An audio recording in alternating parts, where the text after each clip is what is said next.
About 2 weeks ago, during an engagement with the Directorate of Public Prosecution and the Police Criminal Investigations Directorate, Attorney General Chiriowa Chiwanuka expressed concern over the legal provisions that allow judicial officers to acquit a suspect based on evidence that they were tortured. Following his remarks, the Constitutional Court was petitioned to determine whether it is constitutional for courts to acquit suspects on the grounds of torture. Now, a new report from the African Center for Treatment and Rehabilitation of Torture Victims reveal that torture remains widespread in Uganda, despite the existence of multiple legal frameworks designed to prevent it. In 2023 alone, the center recorded 1,235 survivors of torture, and within the first 5 months of this year, 903 cases have already been reported. From January to June 2024, the categories cited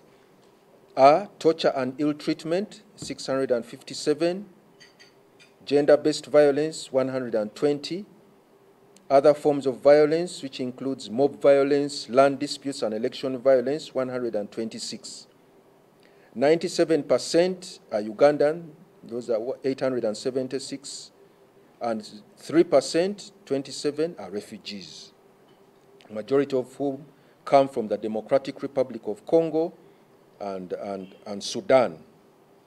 There are a high number of youth that are survivors of torture and violence. The report highlights that men make up the majority of torture survivors, with security agencies frequently cited as the main perpetrators. The UPDF accounts for 353 cases, the police for 175 cases, prisons for 14 cases, and private individuals for 160 cases. We welcome attempts at demilitarization within the police, with the recent appointment of the Inspector General of Police and Deputy Inspector General of Police, who are now both civilians. In northern Uganda, the number of victims is on the rise, with Gulu recording 342 cases and Karamoja reporting 244 cases. Experts attribute Karamoja's increase to ongoing disarmament efforts in the region. In our current interactions with the survivors, we have seen that most of them are tortured in the context of being suspected criminals. It's a very high number. So when you go, for example, in the Karamoja region, where people are arrested because they are suspected to own guns. In light of these findings, the African Center for Treatment and Rehabilitation of Torture Victims is urging all stakeholders to take stronger action to combat torture in all its forms. Develop and adopt a national rehabilitation policy for torture victims and survivors.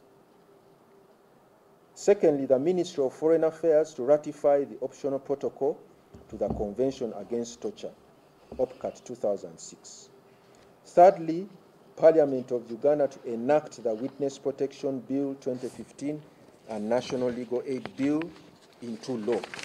Lydia Felly Akullu, NTV.